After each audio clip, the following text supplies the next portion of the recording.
Bapak Ibu yang dikasihi oleh Tuhan, kita sampai kepada pelajaran selanjutnya, yaitu diubahkan melalui persoalan. Dan sebelumnya kita sama-sama belajar tentang bagaimana kita diubahkan melalui kebenaran. Dan terkait dengan diubahkan melalui kebenaran, saya mau tanya berapa dari kita yang hadir minggu lalu, mungkin bisa mengangkat tangan yang hadir minggu lalu, baik pagi maupun sore. Terima kasih buat tangan-tangan yang terangkat. Tidak banyak gitu ya. Berarti penting sekali untuk saya mengulang sedikit tentang diubah melalui kebenaran. Nah, Bapak Ibu yang dikasihi Tuhan, kebenaran adalah sesuatu yang memang sudah Tuhan berikan secara komplit bagi kita melalui Alkitab. Dan saya mau yakinkan kepada Bapak Ibu Saudara sekalian, ini harta kita. Amin. Bisa ngelihat ini sebagai harta atau sebagai ini kumpulan tulisan yang menjemukan? Ini harta, Bapak Ibu yang dikasihi Tuhan. Karena di dalamnya tersimpan banyak rahasia yang bisa membuat hidup kita itu tahu arah. Dan firman Tuhan diberikan kepada kita ini bukan cuma sebagai tulisan-tulisan yang mengatur hidup kita. Firman Tuhan diberikan kepada kita untuk menguatkan kita. Sehingga kita sedang berhadapan dengan kenyataan lepas kenyataan hidup. Firman itu mampu mengubahkan kita. Nah, karena itu maka melengkapi ibadah yang kemarin, saya mengajak Bapak Ibu Saudara sekalian untuk menindaklanjuti. Kenapa kok menindaklanjuti ini penting? Karena target dari diubahkan oleh kebenaran itu adalah kita menjadi seorang pelaku firman. Nah, seorang pelaku firman tidak cukup untuk mendengar saja, tetapi juga mulai menuliskan. Ini salah satu cara, menuliskan sebuah langkah tindakan dari hasil yang kita baca, atau dari hasil yang kita dengar, atau dari hasil yang kita tonton. Kita harus menuliskan sesuatu. Karena itu mari sore hari ini kita ambil waktu untuk mengembangkan kebiasaan-kebiasaan baru. Kalau ini sudah jadi kebiasaan kita, puji Tuhan. Tapi kalau belum, ini ditambahkan menjadi kebiasaan kita untuk menuliskan secara tepat apa yang akan kita lakukan selanjutnya.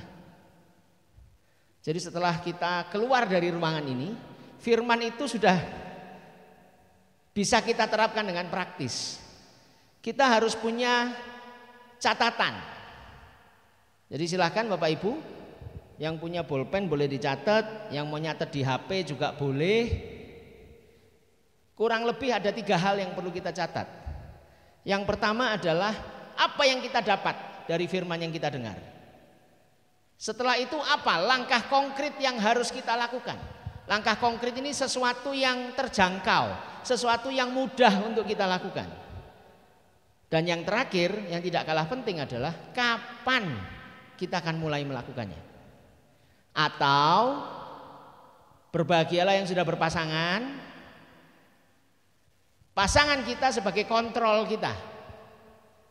Jadi tadi pagi atau tadi sore atau semalam saya kok dapat firman ini ya. Nek gitu mah, Pak. Atau kalau kita punya sahabat atau kalau kita punya kakak rohani, tolong ya, aku diingatkan, aku kepingin melakukan tindakan ini. Jadi kalau saya begini, harusnya respon saya, tindakan saya begini. Kalau saya tidak begini, tolong diingatkan. Ini adalah sebuah kebiasaan yang penting untuk kita menikmati apa arti kata diubahkan melalui kebenaran. Kita memang gereja karismatik, mengizinkan pekerjaan Roh Kudus bekerja dengan sangat maksimal.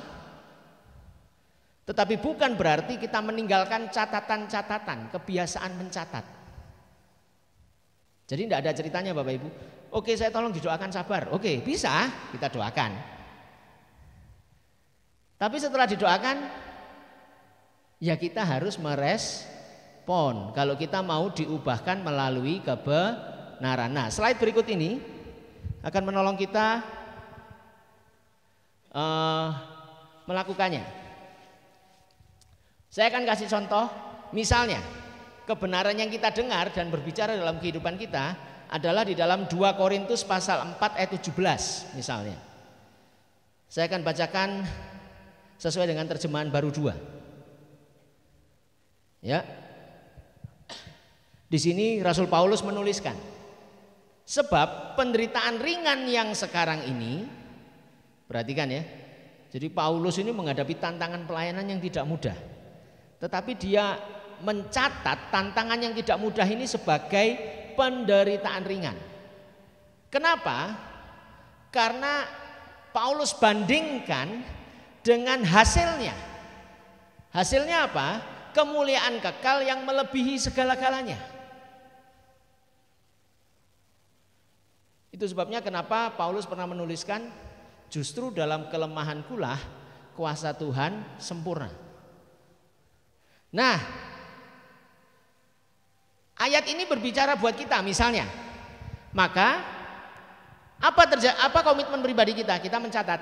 Oke, kalau terjadi masalah enggak boleh langsung kecewa, enggak boleh langsung down. Ini jangan dicatat loh Bapak Ibu, ini saya. Nah, Bapak Ibu dapatnya apa? Ya, jadi setelah baca ayat, setelah mendengar kebenaran, kita dapat sesuatu terus oke, kayak gitu. Kalau begitu komitmen saya adalah saya tidak akan mudah jatuh, mudah kecewa, mudah down kalau ada masalah. Nah, caranya gimana? Langkah konkretnya gimana? Nah, langkah konkretnya misalnya, jadi setiap kali ada masalah nggak langsung loh kok iso? Oh, enggak. Ambil nafas sih. Karena kopeng ini langsung disambung ke otak, bludrek Bapak Ibu. Kopeng ini sambungannya ke hati sih. Jadi supaya atau disambung ke hidung sih Bapak Ibu. Nah, jadi sambil nafas. Begitu ada masalah, ambil nafas. Begitu ambil nafas, kita jauh lebih tenang. Roh Kudus lebih mudah mengingatkan. Sebagai contoh wes, pengalaman Bapak Ibu. Kira-kira ngomongi orang itu paling enak pas ngamuk apa pas tenang? Nggak ada ya? Yang punya pengalaman ngandani wong pas ngamuk terus nurut, nggak ada ya? Iku masih Roh Kuduse bekerja luar biasa, gak iso Bapak Ibu. Karena itu masalah kita, bukan masalahnya Roh Kudus. Itu sebabnya kenapa ada istilah gelap mata. Terus ditambahi yang seringkali jadi kambing hitam, kilaf. Makanya saat durunge kilaf, saat durunge gelap mata, begitu dengar sesuatu jepret, kita belajar ngambil nafas dulu. Nggak boleh ngomel dulu, nggak boleh marah dulu, ambil nafas sih. Yes. Nah, terus berikutnya dilakukan mulai kapan? Setiap kali ada masalah. Terus siapa yang kita beritahu rahasia ini bahwa kita mau menjadi pelaku firman? Orang terdekat kita. Jadi begitu ada masalah, jeder, ambil nafas. Nah, itu cara kita menjadi pelaku firman. Tapi mohon maaf Bapak Ibu yang dikasih Tuhan, mohon maaf. Judul kita hari ini apa? Diubahkan melalui Nah, masalahnya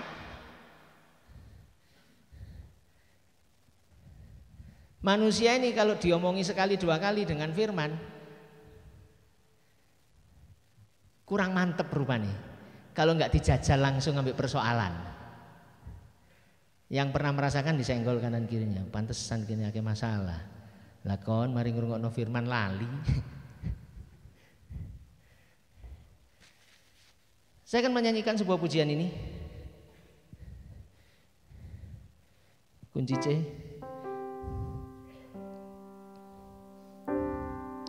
Pujian ini dituliskan oleh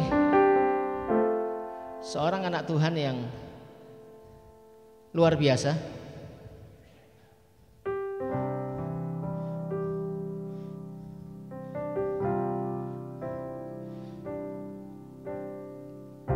Dan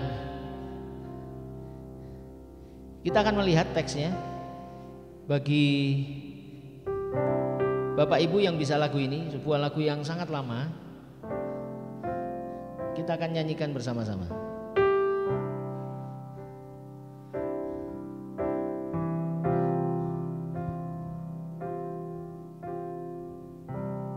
Sewaktu hidupku tenang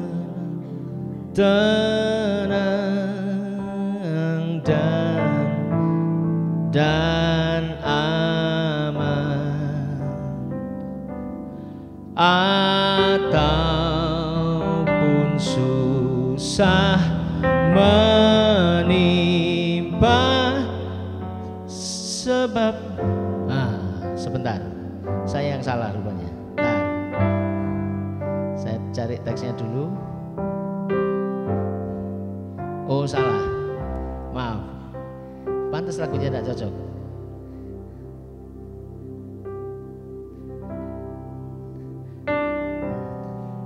Bukan. Tenanglah jiwaku. Tenanglah jiwaku. Tenanglah, tenanglah jiwaku. Tenanglah jiwaku. Tenanglah, tenanglah jiwaku. Pujian ini ditulis oleh seorang yang ketika dia melewati perjalanan melalui lautan, dia sambil melewati perjalanan itu adalah dia sedang menjemput istrinya di suatu tempat. Dan kenapa kok istrinya dijemput? Karena setelah keluarga ini mengalami satu rangkaian masalah, salah satunya sampai anak pertamanya meninggal. Dia kalau nggak salah punya 4 anak. Maka dengan anaknya yang tersisa 3 anak dan istrinya, mereka memutuskan untuk rekreasi, refreshing. Dan karena tugas tanggung jawab pelayanannya, dia mengizinkan istrinya sama anaknya berangkat duluan. Dan begitu berangkat duluan, ternyata yang terjadi adalah justru terjadi kecelakaan dalam perjalanan di laut tersebut. Kapalnya tenggelam dan yang selamat cuma istrinya. Dan dia ketika menjemput istrinya, dia melewati laut di mana anak-anaknya meninggal. Dan kemudian dia menciptakan lagu ini. Kelihatan sedihnya Bapak Ibu? Enggak. Judulnya lagunya aja Tenanglah Jiwaku. Tenanglah jiwaku. Tenanglah, tenanglah jiwaku. Tenanglah jiwaku. Tenanglah, tenanglah jiwaku. Nah, sebenarnya ini adalah menjadi bagian yang penting ketika kita mulai belajar melihat bahwa Tuhan juga mengizinkan persoalan itu untuk mengubah kita.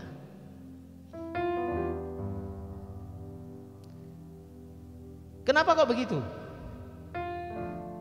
Karena Tuhan tahu kecepatan kita baca firman dengan kecepatan kita menghadapi kenyataan hidup, rasanya lebih cepat, lebih banyak kenyataan hidup.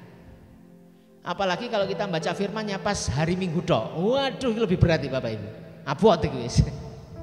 Nek setiap hari jek rodok mending. Setiap hari pun kadang kita kemampuannya juga berbeda-beda. Iki gak ngerasani loh Bapak Ibu. Tapi ini saya ceritakan maksudnya kenapa kok Tuhan izinkan kita diubahkan lewat persoalan. Karena kadang kemampuan baca kita Alkitab, ayat, ada yang seminggu sekali, iku nek pas teko ibadah, nek gak teko ibadah ya wis.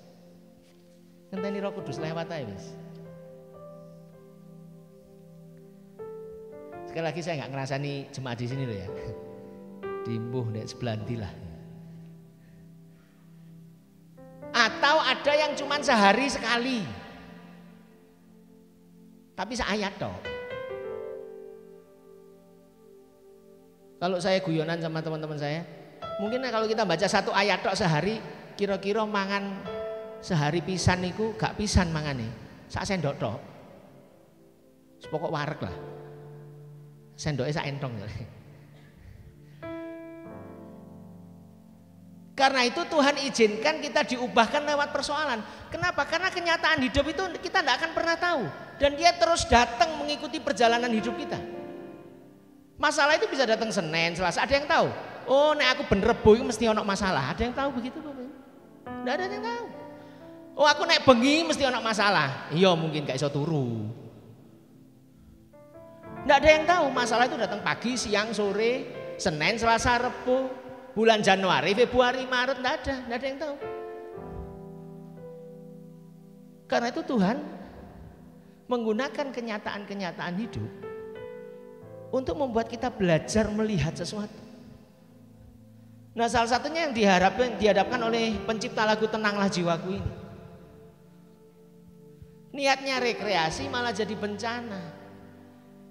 Tapi karena dia belajar melekat kepada Tuhan, kesempatan itu dia pakai untuk melihat dari sisi yang lain. Nah, memang penyebab persoalan itu macam-macam Bapak Ibu. Ada yang karena kesalahan kita, ada yang juga bukan karena kesalahan kita. Tetapi apapun penyebabnya, Tuhan selalu menggunakan kesempatan permasalahan yang terjadi dalam kehidupan kita. Pokoknya rumusnya kalau permasalahan itu sudah terjadi dalam kehidupan kita, itu berarti Tuhan sedang izinkan. Nah, kalau Tuhan sedang izinkan, memang kalau karena kesalahan kita ada sedikit respon yang berbeda. Apa responnya? Setidaknya kita harus menyadari bahwa ini karena kesalahan kita minta ampun sama Tuhan, kemudian kita hadapi kenyataan.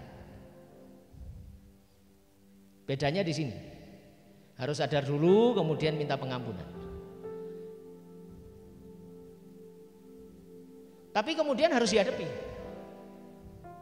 Bapak Ibu yang dikasih Tuhan, Tuhan tuh bisa menjauhkan Yusuf dari penjara. Bisa kalau mau.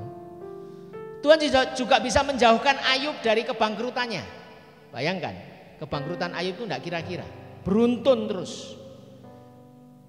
Istilah peribahasa kita di bahasa Indonesia adalah sudah jatuh ditimpa tangga. Atau kalau orang-orang yang lain, wongi kok cek siale sih gitu. Tapi Ayub tidak sedang pakai kacamata sial itu. Tapi kalau ditanya apakah Tuhan bisa menghindarkan Ayub dari masalah itu? Bisa. Kalau Tuhan mau bisa. Tuhan juga bisa menghindarkan Daniel dari gua singa, bisa kalau Tuhan mau. Tetapi Tuhan mengizinkan semua masalah itu untuk kita bisa mengerti rancangan Tuhan di dalam hidup kita. Amin. Bisa sedikit bersahabat dengan masalah Bapak Ibu? Kok rada gak enak ya? Koncoan mbok sing ambek sing enak dah. Karena Tuhan tahu. Tuhan tidak kepingin kita jadi anak Tuhan yang biasa-biasa saja. Tuhan kepingin terus memperbaiki hidup kita.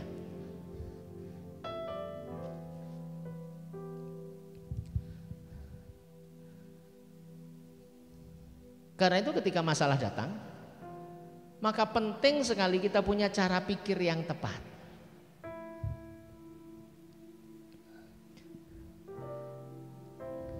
Dan kita harus tahu, Tuhan itu sepenuhnya memegang kendali dalam hidup kita. Yesus mendengar lebih dari yang kudoakan. Yesus menjawab lebih dari yang kuharapkan. Dengan caranya di waktu yang tepat, ku kan melihat Dia jadikan semua. Mari kaum pria katakan, Yesus mendengar lebih dari yang kudoakan. Ini harus kita latih. Yesus menjawab lebih dari yang kuharapkan. Dengan caranya di waktu yang tepat, ku kan melihat Dia jadikan semua. Mari kaum wanita katakan, Yesus mendengar. Amin. Harus dilatih terus. Lebih dari yang kuharapkan. Dengan caranya di waktu yang tepat, ku kan melihat Dia jadikan semua. Bersama katakan, ku kan melihat Dia jadikan semua. Ku kan melihat Dia jadikan semua.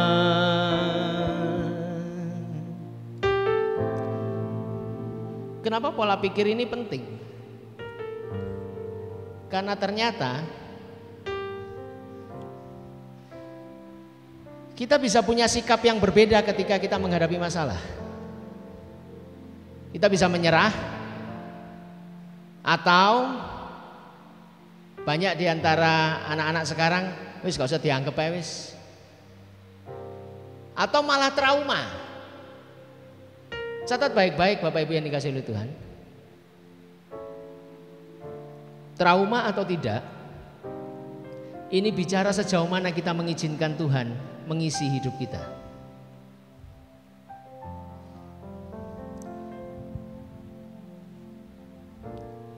Karena sesungguhnya persoalan itu membangun karakter kita.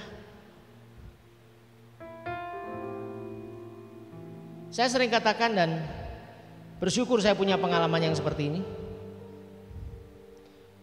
Ketika ayah saya meninggal, saya itu selalu doakan kepada diri saya sendiri. Kira-kira mungkin kurang lebih saya pernah ceritakan ini. Kurang lebih mungkin sekitar 10 tahun sebelum ayah saya meninggal. Saya tiba-tiba kepikir, kalau papa saya atau mama saya meninggal, aku terus ya apa ya? Dan jawaban saya pada waktu itu adalah gak siap bagus. Di dalam doa-doa pribadi saya terus mengatakan gak siap. Tapi kenyataan yang saya hadapi adalah kurang lebih selama 3 bulan saya ketemu dengan teman-teman saya atau orang-orang yang dekat dengan saya, yang saya kenal dengan dekat. Orang-orang terdekat dari mereka meninggal dunia. Sehingga saya harus ngelayat. Nah pada waktu saya ngelayat, yang saya lihat adalah orang-orang itu masih bisa tetap tersenyum. Dan itu kayak Tuhan ini ngomong ke saya, mosok kon kalah. Terus saya mikir, iya ya, kalau saya kalah ya rugi. Wong saya sudah punya Tuhan kok. Dan akhirnya 10 tahun berlalu, ujiannya datang. Dan kami bersyukur Tuhan sudah mempersiapkan keluarga kami sejauh sebelumnya. Sehingga ketika duka cita itu datang, kami bisa melihatnya dengan cara yang berbeda. Sedih, tapi tidak larut di dalam kesedihan. Bisa melihat sesuatu yang lebih panjang. Saya secara pribadi punya ilustrasi. Papa saya ini sudah sampai di titik akhirnya.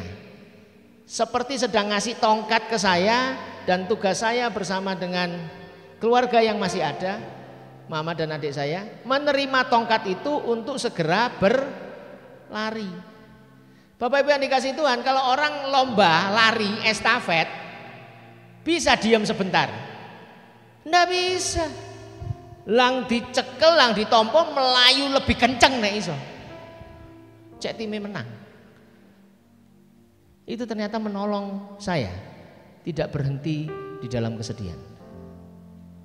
Tapi ketika saya renungkan, kenapa kok saya dimampukan Tuhan untuk bisa mengalami hal yang seperti itu? Ya karena tahun 95. Jangan lupa Bapak Ibu yang dikasih Tuhan, tahun depan gereja kita udah umur 30 tahun. Tahun 95. Ketika saya melihat kenyataan papa dan mama saya harus keluar dari gereja yang lama, 6 bulan saya ini stres. Wong cek manusia normal, mangane sego, ya nek mangane menyan. Tapi itu sebuah titik balik yang paling penting, yang membuat saya mengerti bahwa firman itu kalau kita izinkan hidup di dalam diri kita jadi pribadi yang berbeda. Nggak gampang rontok. Bapak Ibu yang dikasih Tuhan, nek anak Tuhan kena masalah wis rontok. Siapa mau percaya sama Tuhan kita itu siapa? Wis dibelani soro-soro mate. Entose kita cuman kalah oleh kenyataan. Itu harus kita pikir baik-baik. Tuhan ini tidak sedang mencetak pengikut yang cuman ngekor. Nah. Tapi berani tampil di depan. Ini tak tunjuk no. Nek anak Tuhan, mbok kok antemi kaya apa? Tangi aku. Lah Tuhan ini kaya gini. Kenapa sih kok Yesus harus mati di salib, Bapak Ibu? Kok gak mati kena serangan jantung ae wis?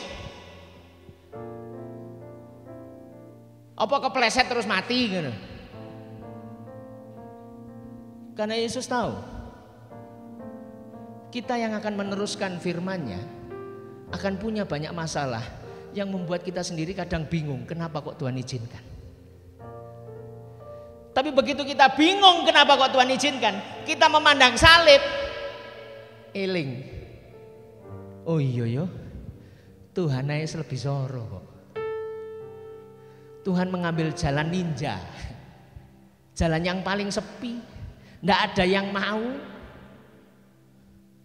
Lahir ndak ada yang mau di kandang, mati ndak ada yang mau disalib. Tapi Tuhan ambil itu, supaya tidak ada satupun kita yang mengikuti jalan Tuhan bisa mengatakan, aku lebih soro kok Tuhan Yesus. Aduh, ada di sini yang berani? Mari kita ingat masalah kita, berani ngomong di depan saya atau di depan kanan kirinya. Sajane aku iki lebih sorot kok Tuhan Yesus. Menengoy.